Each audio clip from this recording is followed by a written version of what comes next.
الحمد لله رب العالمين الرحمن الرحيم مالك يوم الدين إياك نعبد وإياك نستعين اهدنا الصراط المستقيم صراط الذين أنعمت عليهم غير المغضوب عليهم ولا الضالين يا بين ممات أجل أجل واستدن أجل من حب النجم ونحب من الأصال بدعاء جماعة النبي صلى الله عليه وسلم ولجميع المؤمنين والمؤمنات والمسلمين والمسلمات الأحياء منهم والأموات. الفاتحة. أعوذ بالله من الشيطان الرجيم. بسم الله الرحمن الرحيم. الحمد لله رب العالمين الرحمن الرحيم مالك يوم الدين إياك نعبد وإياك نستعين اهدنا الصراط المستقيم صراط الذين أنعمت عليهم غير المغضوب عليهم ولا الضالين. Bismillah, alhamdulillah, wassalatu wassalamu ala rasulillah sayyidina wa maulana Muhammad ibn Abdullah wa ala alihi wa sahbihi wa mawala. Amma ba'dahu, qala al-musannif rahimahullah ta'ala wa hada man nafa'ana bihi wa bi'ulumihi fi darain amin min kitab Riyadhus Shalihin dari Imam An-Nawawi rahimahullah ta'ala rahmatan wasi'ah. Ini boleh maju kalau di belakang tidak dapat tempat duduk. Maju depan sini, kosong di depan.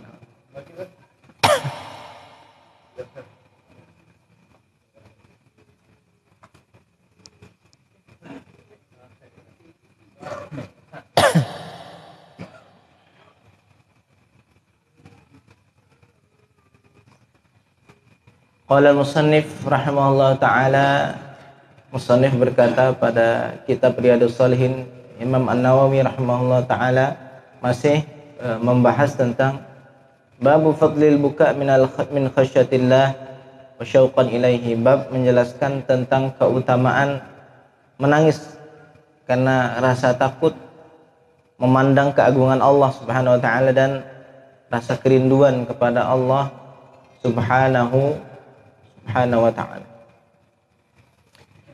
Wa an Anas radhiyallahu anhu qala, diriwayatkan dari Sayyidina Anas radhiyallahu anhu qala, berkata Sayyidina Anas radhiyallahu anhu qala, berkata qala Rasulullah sallallahu alaihi wasallam, Rasul sallallahu alaihi wasallam bersabda li Ubay bin Ka'ab radhiyallahu anhu, untuk sahabat Ubay bin Ka'ab radhiyallahu anhu, ya, salah seorang sahabat ahli qurra. Jadi sahabat ini tidak semuanya ulama. Sahabat ya ada yang biasa, ada yang kelas ulama, ya. Ada yang kelasnya mereka pemimpin setelah Rasulullah, Abu Bakar, Umar. Ya, jadi jangan heran, bukankah sahabat yang paling mulia setelah Rasulullah itu adalah Abu Bakar? Tapi kenapa yang banyak ngaji sama Rasulullah kok Abu Bakar, kok Abu Hurairah? Karena sahabat yang paling banyak dapat hadis Nabi itu Abu Hurairah. Padahal masuk Islamnya terakhir 3 tahun sebelum baginda SAW wafat, Abu Hurairah baru masuk Islam. Tapi yang dapat hadis Nabi paling banyak Abu Hurairah. Kenapa? Karena Abu Hurairah mondok di dekat Rasulullah SAW.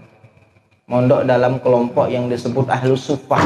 Jadi Rasul itu punya anak didik, punya santri yang disebut Ahlus Suffah, ada 300. Jadi baginda yang nyiapin makan, yang apa semuanya urusan baginda Nabi SAW. Yang ngurus 300 orang itu. Ya, yang ngurus 300 orang. Abu Hurairah termasuk tidur di situ, ngaji di situ. Dan kita sudah sampaikan Abu Hurairah itu dulu pelupa, Pak. Dengar hadis banyak dengar tapi lupa terus. Kayak kita zaman sekarang. Ngaji malam paginya udah lupa, Pak. Ditanya malam ngaji apa? Iya, yang ngaji apa? Kayaknya. Ya. Akhirnya beliau meminta doa kepada baginda sallallahu alaihi wasallam, meminta untuk apa? Untuk dikuatkan hafalannya, untuk diingatkan apa yang didengar dari baginda sallallahu alaihi wasallam. Ya. Akhirnya sekarang menjadi perawi dari kalangan sahabat paling banyak, sahabat Abu Hurairah. Ya, sahabat Abu Hurairah. Ini yang banyak dengar hadis. Ada sahabat tuh yang ahli qiraah. Ada sahabat yang diizinkan untuk menulis Al-Qur'an. Karena tidak semua sahabat diizinkan untuk menulis Al-Qur'an. Karena dari kalangan mereka banyak yang ummi. Ummi ini apa? La yaqra' wa la yaktub. Tidak membaca, tidak bisa juga menulis. Dan Nabi SAW juga dilahirkan di kalangan ummi. Dan beliau SAW Nabi al-ummi. Apa itu? Yang tidak baca dan tidak belajar nulis. Bukan berarti tidak bisa baca, tidak bisa nulis. Ingat, Nabi SAW itu lahir di kalangan lingkungan yang tak terdidik. Tapi setelah beliau diangkat oleh Allah menjadi Rasul, beliau berbicara tentang ilmu awalin wal akhirin, ilmu pendahulu sampai ilmu paling akhir diceritakan oleh baginda SAW. Sehingga orang berpikir yang disampaikan baginda SAW bukanlah khayalan atau bukan penemuan, tapi murni ini adalah wahyu dari Allah. Kita ketemu orang di kampung kita tidak pernah mondok, tidak pernah ngaji keluar, dia tunak di rumah. Tiba-tiba setelah itu dia ngomong perkara yang tidak pernah diomongkan oleh profesor. Kira-kira kita dapatnya ini dari belajar atau bukan? Tidak dari belajar. Dari mana? Langsung dari Allah. Maka Nabi yang lahirnya dari kalangan Nabi Ummi ini suatu mukjizat bagi Nabi SAW. Sering tidak kita baca Allahumma sholli ala sayyidina Muhammad an-nabiyil ummi, ya? Ummi ini penegasan, bukan sebuah kecacatan. Bukan loh Nabi kok tidak bisa baca, tidak bisa nulis. Bukan tidak bisa baca, tidak bisa nulis, tapi Nabi yang terlahir dari kalangan yang tidak membaca dan tidak menulis, dari lingkungan bi'ah yang tidak membaca tapi tidak menulis, tapi beliau bisa membaca dan menulis dan lahir dalam kondisi mukjizat. Apa mukjizatnya? Beliau setelah diberikan wahyu bercerita tentang ilmu yang tidak pernah diceritakan oleh siapapun. Cerita tentang Nabi Musa, Nabi Isa, cerita tentang Nabi Ibrahim dalam Al-Quran. Ya, wa ma yantiqu anil hawa. Tidaklah Nabi SAW berbicara dari hawa nafsunya. In huwa illa wahyun yuha. Jika itu kecuali wahyu yang diwahyukan. Jadi penegasan Nabi Ummi itu penegasan betul-betul yang disampaikan itu adalah dari Allah, bukan dari dirinya. Kalau Nabi lahirnya dari lingkungan peradaban, di Romawi, di Persia, sering keluar sana keluar sini, tiba-tiba ngomong hal ajaib, oh itu tuh karangan dewek lah tuh, kan memang pinter. Oh karangan dewek tuh, kenapa? Dia belajar. Nah, ini terucap dari lisan Nabi yang tidak pernah belajar. Maka ini betul-betul penegasan, ini betul dari Allah. Salah seorang sahabat, Ubay bin Ka'ab, adalah imamnya, termasuk pembesar dari kalangan sahabat ahli qiraah, ahli qurra, ya. Qala Rasulullah SAW li Ubay bin Ka'ab radhiyallahu anhu. Rasulullah SAW bersabda kepada Ubay bin Ka'ab radhiyallahu anhu, Inna Allah azza wa jalla amarani an aqra alaika. Sesungguhnya Allah azza wa jalla memerintahkan kepadaku untuk membaca kepadamu ayat lam yakunil ladzina kafar. Jadi Allah nyuruh saya untuk saya baca ayat ini di hadapanmu. Itu enak begitu. Yang nyuruh siapa? Allah. Sehingga dalam perasaan Ubay bin Ka'ab ini, apa ya Allah yang nyebut nama saya ini, apa itu?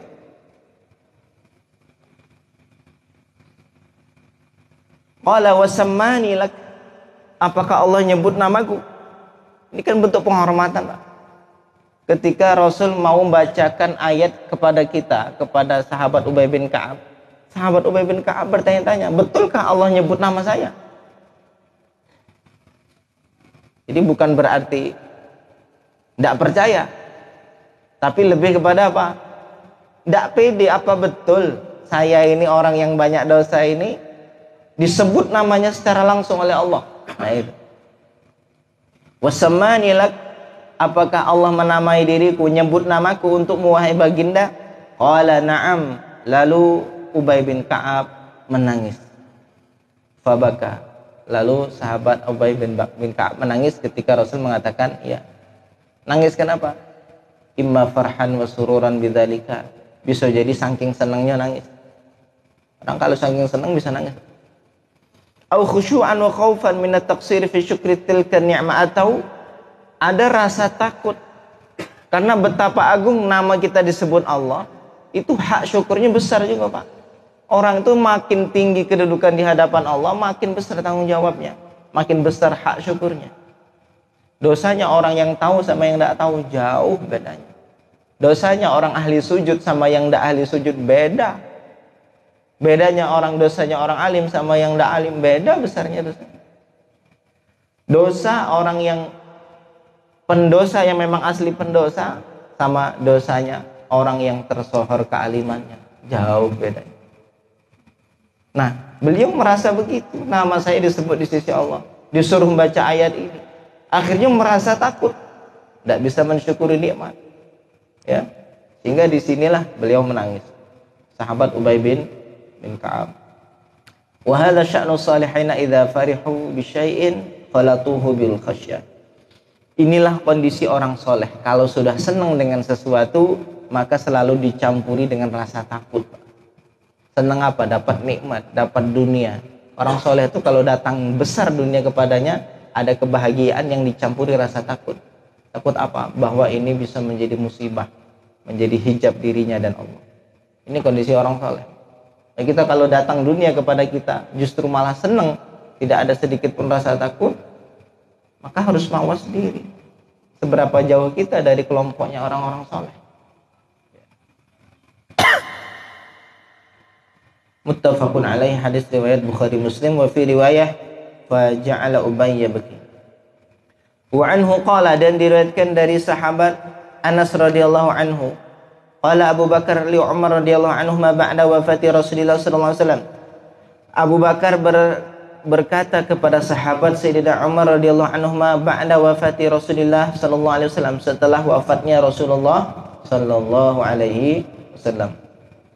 Intaliq bina ila Ummi Aiman nazuruha kama kana Rasulullah yazuruha. Ayo kita berangkat ke Ummi Aiman, kita datangi, ziarahi sebagaimana dulu Rasul sering menziarahi pas lagi hidup.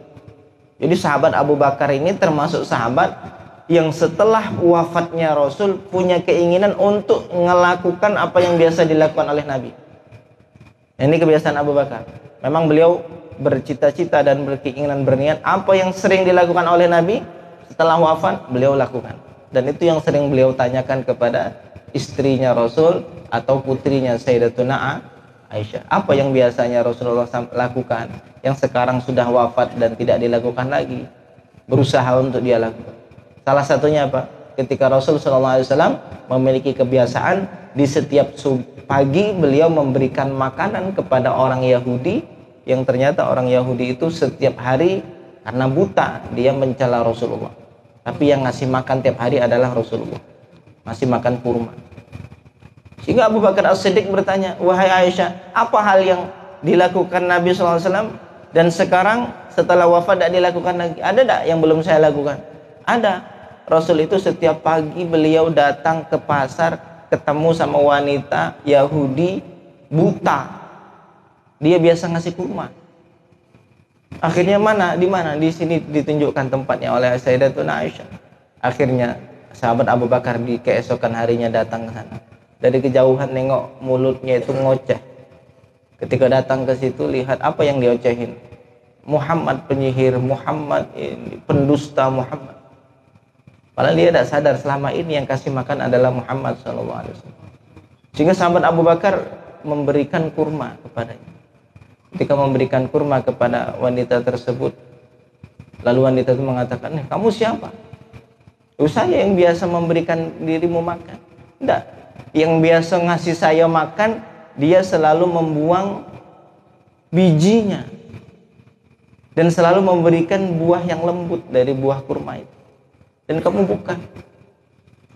bukan yang biasa ngasih aku. Lalu dijawab sama Abu Bakar, betul, saya bukan orang yang biasa, karena yang biasa itu sudah meninggal. Nangis dia, tahu yang biasa ngasih selama ini meninggal. Lalu siapa sebenarnya yang biasa memberi? Itu adalah Muhammad SAW. Lihat bagaimana akhlak baginda SAW. Orang yang mencelanya, beliau SAW tetap memberi. Ya, beliau tetap memberi. Kalau kita berbuat baik hanya sebatas kepada orang yang berbuat baik kepada kita. Tapi akhlaknya Nabi berbuat baik kepada orang yang berbuat buruk kepada kita. Inilah PR diri kita, Pak. Ya, Ibu ya, Pak ya. PR kita apa? Berbuat baik kepada orang yang berbuat buruk kepada kita. Ahsin ila man asa'a ilaika. Berbuat baik kepada orang yang berbuat buruk kepada dirimu. Ini akhlak Nabi yang mulia.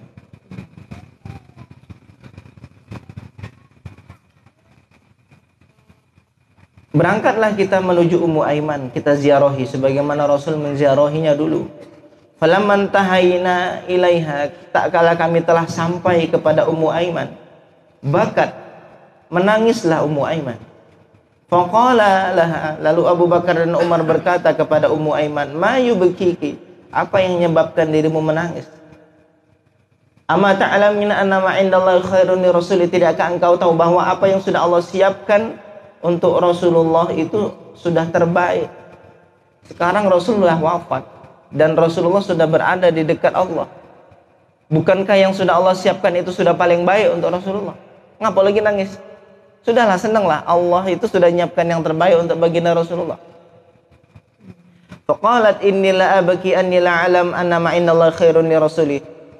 Lalu Ummu Aiman berkata, saya bukan menangis karena saya tidak tahu bahwa yang Allah siapkan itu baik untuk Rasulnya. Walakin abaki annal wahya qad inqata'a minas sama'. Tapi saya menangis, wahyu itu sudah tidak lagi turun dari langit, tidak lagi turun Al-Quran. Karena hiburan sahabat itu adalah wahyu, ya. Fahayyajatuhuma 'alal buka, lalu Ummu Aiman menjadikan Abu Bakar Umar itu juga menangis. Faja'ala yabkiyani ma'ah, lalu sama-sama nangis. Abu Bakar, Sayyidina Umar menangis dengan tangisan daripada Ummu Aiman. Rawahu Muslim, hadis riwayat Muslim. Kita memang butuh nangis untuk lembutkan hati, terkhusus menangis karena khusyah kepada Allah, takut kepada Allah. Wa an Ibnu Umar radhiyallahu anhu maqala, diriwayatkan dari Abdullah bin Umar radhiyallahu anhu maqala, berkata, lamma ishtadda bi Rasulillah waj'uh, tak kala sakit Rasulullah itu sudah sangat luar biasa. Karena Rasul itu sakitnya itu melewati dari rasa sakit orang biasa. Kalau Rasul itu pusing, itu pusingnya itu berkali-kali lipat dari pusingnya orang biasa. Kalau beliau sakit, sakitnya luar biasa dari biasanya orang sakit. Jadi hidup Rasul itu tidak mudah, ya. Kama yadullu alaihi hadis, sebagaimana yang telah ditunjukkan pada satu hadis, asyaddun nas balaul anbiya, bala yang paling berat itu adalah balanya Nabi. Jadi kalau kita merasa jauh lupa dari Allah, jangan merasa bala kita itu paling banyak. Ingat, kalau kita merasa kurang menjalankan perintah Allah, lupa sama Allah, lupa mengingat Allah, menjadikan Allah nomor sekian, jangan merasa ujian kita besar. Ingat, ujian paling besar itu saat ketika kita jalan menuju Allah, itu ujian paling besar. Karena itu kaedahnya.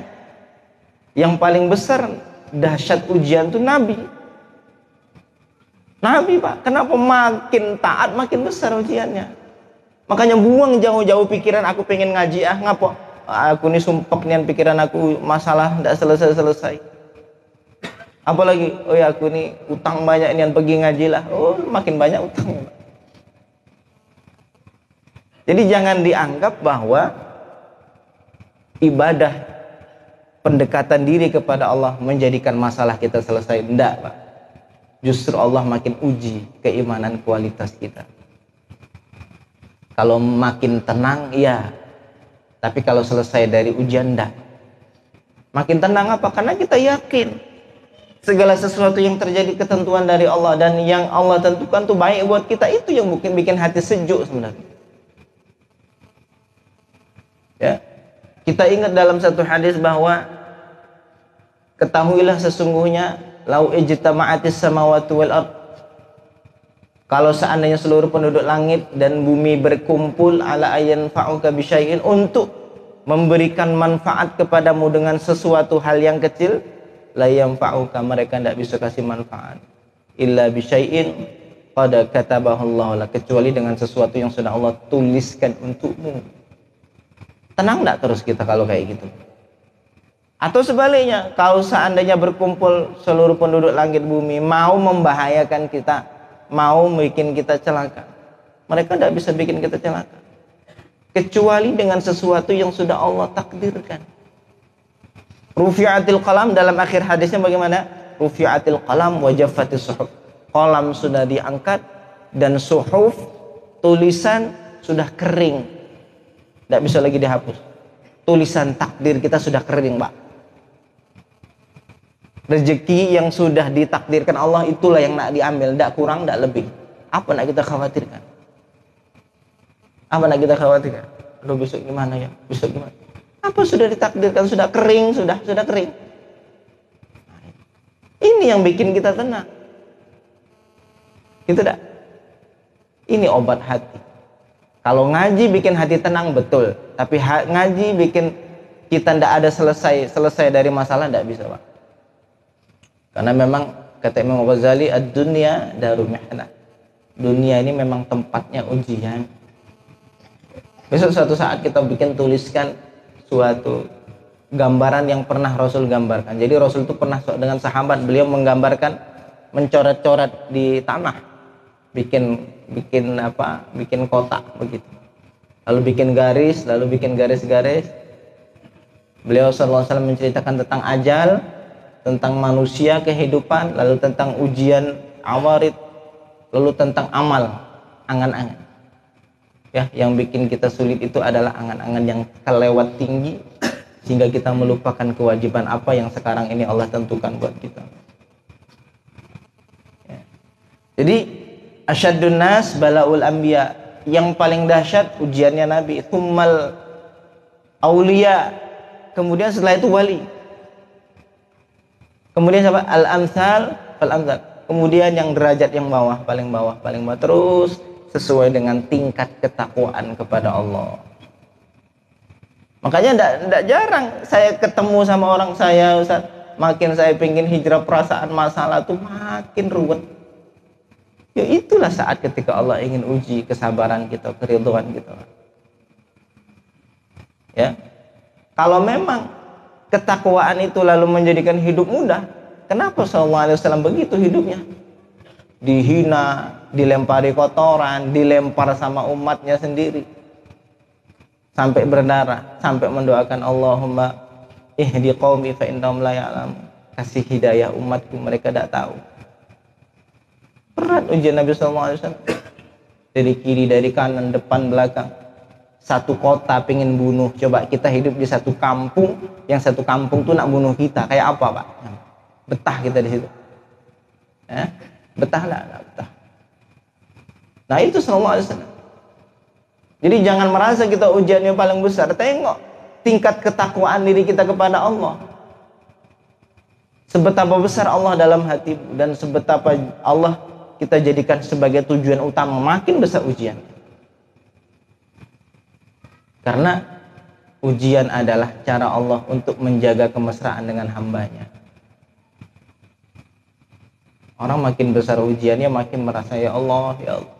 Ketika lihat kiri kanan manusia, tidak ada satupun yang bisa nolong. Cerita masalah ke orang, malah bukan selesai masalah, makin ruwet masalah, makin besar masalah. Gitu tak? Akhirnya selalu menadahkan tangan, ya Allah, ya Allah, ya Allah.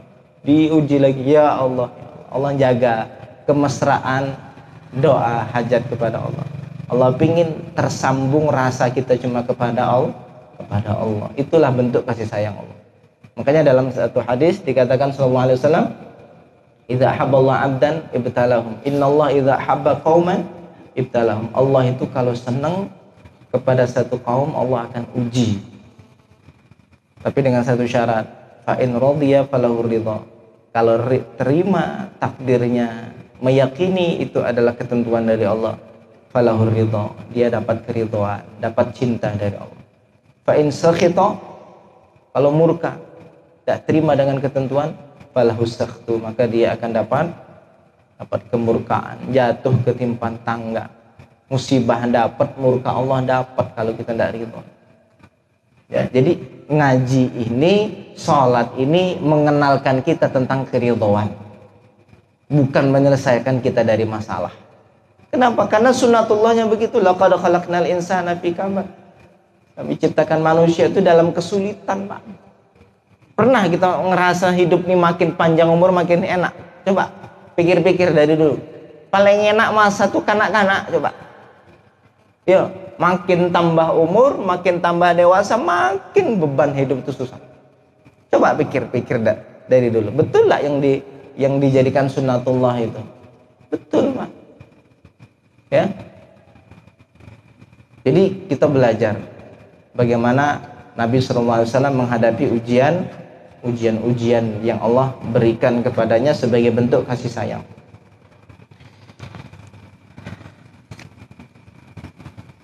Lamma ishtadda bi Rasulillahi waj'ah, ketika Rasul dalam kondisi sakit yang sudah mendekati ajal. Ya, sakit yang sudah mendekati ajal. Qila lahu fis shalah, lalu dikatakan, siapa nih yang kira-kira jadi imam ya? Rasul sakit, siapa yang nak jadi imam? Ini waktunya sholat subuh. Subuh di hari Senin. Saat Rasul hari itu juga di waktu duhanya Rasul wafat. Faqalu muruhu Abu Bakrin. Lalu Rasulullah SAW memerintahkan, muru Abu Bakrin, suruh Abu Bakar. Ayo Abu Bakar suruh jadi imam. Dalam kitab sejarah tarikh ya, bahwa saat ketika Rasul menyuruh Abu Bakar, Rasul membuka sitar. Ketika Abu Bakar sudah menjadi imam, Rasul dari kamarnya membuka pintu sitar, lalu melihat sahabat sedang sholat. Lalu dalam kisah itu disebutkan bahwa Rasulullah tersenyum. Ya, Rasul tersenyum melihat kondisi. Apa yang bisa kita ambil petik hikmah? Seolah-olah inilah perpisahan yang seharusnya kita jadikan perpisahan dengan baginda, yaitu saat ketika baginda melihat umatnya sedang ibadah kepada Tuhannya. Jadi kalau pengen senang sama menyenangkan Nabi Muhammad, buat baginda sallallahu alaihi wasallam bahagia sama kita, maka perlihatkanlah kepadanya tentang ketaatan kita kepada Allah. Senang, Pak. Itu nyenangin Nabi Muhammad. Kumpulnya kita karena Allah, kumpulnya kita membahas tentang sunnah-sunnahnya, membahas tentang kalam-kalamnya, itu Nabi SAW senangnya luar biasa. Senang baginda SAW. Jadi pesan yang tersirat dari apa kisah tentang Rasul ketika senyum melihat sahabatnya sedang sholat, lalu Rasul tersenyum, itu adalah pesan bahwa saat ketika Rasul SAW mau hendak wafat, beliau bahagia melihat umatnya dalam kondisi menyembah Allah. Itu hadiah terbesar yang diberikan kepada umat ini kepada Rasulullah Sallallahu Alaihi Wasallam. Hadis ini juga menjadikan satu fikih, apa? Boleh seorang imam yang mulia bermakmum dengan makmum yang di bawahnya. Karena dalam kisah yang lain Rasul sering menjadi makmum Abu Bakar. Ya, sering, pernah ya, menjadi makmumnya Abu Bakar. Lalu apa lagi? Diambil lagi dari hadis ini, menunjukkan Abu Bakar sahabat seabdul sahabat dari sahabat lain. Makanya kata Sayyidina Umar, ketika sahabat lagi berdiskusi siapa yang nak jadi khalifah setelah Rasulullah ini, dari kalangan Ansar mengatakan, nahnu amirun wa minkum amir, kami punya pemimpin, kalian juga muhajirin punya pemimpin. Kami punya pemimpin kami, kalian juga punya pemimpin. Jadi kira-kira siapa nih yang nak jadi pemimpin satu? Karena tidak mungkin pemimpin itu dua. Oh, berdiskusi di situ. Lalu sahabat Sayyidina Umar mengatakan, tengok bagaimana Allah Subhanahu wa taala, bagaimana Rasulullah memilih Abu Bakar untuk jadi imam dalam perkara agama. Jadi menjadikan Abu Bakar sebagai pemimpin dalam perkara agama, contohnya sebagai imam dari sahabat yang lain. Apakah kita tidak ridho Abu Bakar kita jadikan pemimpin dalam urusan dunia kita? Urusan agama kita suruh Abu Bakar, disuruh sama Nabi untuk jadi imam. Masa kita tidak mau nyuruh Abu Bakar jadi imam untuk perkara duniawi, jadi khalifah? Akhirnya Abu Bakar menjadi khalifah. Ini yang tidak diterima oleh orang Syiah. Apa kata orang Syiah? Abu Bakar itu laknatullah, Umar laknatullah. Kenapa? Karena mereka merebut kekuasaan, yang seharusnya jadi penguasa setelah Rasulullah adalah Ali. Ngapa pula Abu Bakar jadi penguasa? Laknatullah. Begitu orang-orang Syiah. Ya, mereka tidak memahami. Sahabat Abu Bakar As-Siddiq, Rasulullah SAW bersabda, seandainya imannya Umar, Utsman, Ali, semua sahabat, semua umat ini dikumpulkan jadi satu, lalu dijadikan imannya Abu Bakar di satu tempat, maka la rajahat imanu Abu Bakrin. Iman Abu Bakar itu akan lebih berat dari iman semua sahabat dan semua umat. Ya, Abu Bakar ini mulia, harus kita cintai, Pak. Harus kita bayang-bayang, kita mencintainya, kita merindukannya, harus begitu. Ya. Faqalat Aisyah radhiyallahu anha, lalu Sayyidatuna Aisyah menjawab ketika Rasul menyuruh Abu Bakar ayahnya untuk menjadi imam. Inna Abu Bakrin rajulun raqiqun. Sungguh Abu Bakar itu laki-laki yang lembut hatinya. Idza qara'a ghalabahul buka. Kalau membaca nanti kalah bacaannya dengan tangisan. Baru baca ayat ada rasa khauf, ada rasa ijlal, pengagungan Allah. Campur aduk rasa takut, rasa bahagia, rasa rindu kepada Tuhan. Nangis. Bagaimana orang bisa baca saat ketika menangis? Nah, itu alasan dari putrinya Aisyah. Ya, putrinya Abu Bakar. Qala muruhu falyusalli. Lalu Rasul menegaskan, ayo tetap suruh dia untuk menyolat, untuk jadi imam. Ya, Rasulullah tetap menyuruh Abu Bakar untuk jadi imam. Wa fi riwayatin an Aisyah, pada satu riwayat dari Sayyidatuna Aisyah qala berkata, qultu inna Abu Bakrin idza qama maqamuka lam yusmi'an nas minal buka. Sesungguhnya Abu Bakar itu apabila dia menjadi imam, apabila ia berdiri di maqammu wahai Rasulullah, maka orang tidak akan bisa mendengarkan bacaannya karena selalu menangis. Loh, ini umatnya Nabi Muhammad luar biasa ya. Ya, baca Quran menangis, baca Quran menangis. Muttafaqun alaih, hadis riwayat Bukhari Muslim. Kita tutup ya. Tinggal 2 hadis lagi. Wa an Ibrahim bin Abdurrahman bin Auf anna Abdurrahman bin Auf radhiyallahu anhu ata bi ta'amin utiya bi ta'amin wa kana shaima. Dari Ibrahim bin Abdurrahman bin Auf. Ya, kenal sama Abdurrahman bin Auf? Kenal kekayaannya. Tapi ingat pada akhir hayat, anna Abdurrahman bin Auf radhiyallahu anhu, sesungguhnya Abdurrahman bin Auf utiya bi ta'amin, diberikan makanan, wa kana shaimah, dia dalam kondisi puasa. Ini bisa jadi ketika mau buka puasa disiapkan makanan. Faqala, lalu Abdurrahman bin Auf berkata, utila Mus'ab bin Umair, sahabatku Mus'ab bin Umar itu terbunuh. Wa huwa khairun minni, dia lebih baik dari diriku, kata Abdurrahman bin Auf. Dia lebih baik dariku dan dia terbunuh. Bagaimana kondisinya saat terbunuh? Falam yujad lahu ma yukaffinu fihi illa burdatan, maka tidak didapati milik Mus'ab itu sesuatu yang bisa mengkafani dirinya kecuali burdah, hanya satu kain. Makanya burdah itu kenapa disebut burdah? Karena burdah itu adalah kain yang ditulis di dalamnya pujian-pujian kepada Rasulullah, makanya disebut burdah. Kalau asli bahasa burdah itu kain, Pak. Burdah atau rida, kain. Bagaimana kondisinya Mus'ab bin Umar itu waktu wafat, waktu terbunuh, waktu ketika dikafani, dia tidak punya sesuatu untuk mengkafaninya kecuali hanya sepotong kain. In ghutiya biha ra'suh badat rijlahu, kalau kepalanya ditutup kakinya nampak. Wa in ghutiya biha rijlahu bada ra'suh, dan kalau kakinya tertutup kepalanya yang nampak.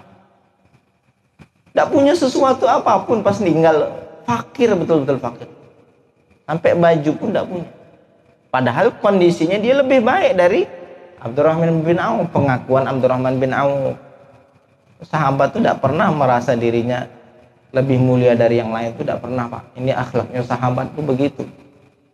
Walaupun kita tahu Abdurrahman bin Auf ini termasuk dari salah satu dari sahabat 10 sahabat yang dijamin surga oleh Rasulullah. Tapi beliau tetap mengatakan sahabat Mus'ab bin Umair ini adalah lebih baik dari dirinya. Pas wafat tidak punya kain. Artinya apa? Fakir dunia. Tsumma busita lana minad dunya ma busit. Kemudian diberikan untuk kami dunia. Dibentangkan oleh Allah dunia untuk kami. Orang-orang yang hidup setelah Rasulullah ini diberikan kekayaan. Abdurrahman bin Auf mengatakan gitu. Aw qala u'tina minad dunya ma'utina, kita diberikan dunia seperti yang diberikan ini. Qad khashina an takuna hasanatuna qad ujilat lana. Kami khawatir kebaikan yang sudah kami lakukan itu disegerakan di dunia. Apa? Ini dibalas dengan kekayaan dan kemasyhuran, kemegahan. Ini kami takut. Jadi sahabat Abdurrahman bin Auf merasa betul gini, dirinya tidak lebih baik dari Mus'ab. Tapi Mus'ab waktu wafat tidak punya dunia. Loh, kami sekarang ini kok banyaknya dunia kami. Kami takut kebaikan yang kami lakukan ini dicepatkan oleh Allah. Sampai nanti di akhirat kami tidak punya apa-apa. Sahabat tuh begitu takutnya, Pak. Ciri-ciri orang ketika mulai kenal sama Allah, ketika dibentangkan dunia itu takut, Pak. Tiba-tiba dapat dunia itu takut. Minimal kalau itu halal maka itu akan dihisab. Tapi kalau haram itu akan diazab. Jadi harus takut.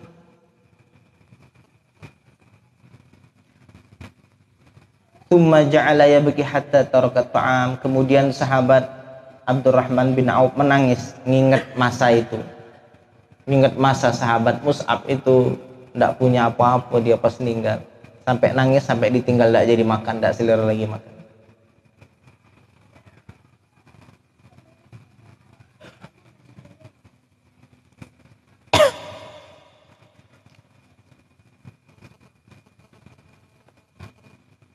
Ini bukan berarti, Pak, kalau ketika ada orang diberikan kekayaan itu tandanya bahwa Allah mensegerakan balasan di dunia itu enggak, Pak.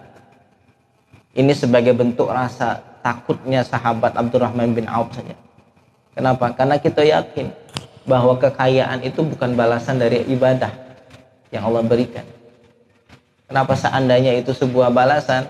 Kenapa banyak orang soleh itu dijadikan fakir? Dan betapa banyak orang-orang pembesarnya para wali itu dijadikan fakir. Ya. Maka di sini adalah sebagai bentuk rasa ketakutan dari Abdurrahman bin Auf. Ya. Wa an Abi Umamah bin Ajlan Al-Bahili radhiyallahu anhu an Nabi sallallahu alaihi wasallam qala. Ini hadis terakhir dari bab ini. Laisa syai'un ahabbu ila Allah min qatrataini wa atharain. Tidak ada sesuatu yang lebih Allah cintai dari 2 tetesan dan 2 bekas. 2 tetesan dan 2 bekas. Apa itu? 2 tetesan sama 2 bekas yang Allah cintai. Yang pertama, qatratu dumu'in min khasyatillah. Tetesan air mata yang ditumbuhkan dari rasa takut kepada Allah. Rasa khusyuk. Tiba-tiba duduk kita mengingat dosa, lalu melihat betapa kebesaran Allah.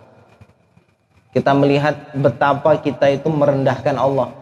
Dengan saat ketika kita berbuat maksiat, malu orang lain melihat kita, dan saat itu kita yakin Allah melihat kita, sedikit pun tidak ada rasa malu kita di hadapan Allah. Ingat masa-masa begitu, menangis di hadapan Allah. Maka tangisan seperti ini, 1 tetesan ini lebih Allah cintai dari apapun. Wa qatratu damin tuhraqu fi sabilillah, dan tetesan darah yang mengalir pada jalan Allah, mati syahid di jalan Allah. Wa ammal atharani, adapun 2 bekas, fa atharun fi sabilillah, maka bekas fi sabilillah. Kalau orang perang itu selamat dia dari perang, dia punya bekas tikaman di badannya. Ya, kalau zaman sekarang seandainya itu pakai peluru, ya bekas tembakan. Nah, ini athar, bekas dari orang yang berjuang di jalan Allah. Kalau orang mondok bekasnya korengan, rata-rata ngapo lah orang mondok di korengan, kakinya korengan banyak paku. Wah, itulah athar fisabilillah.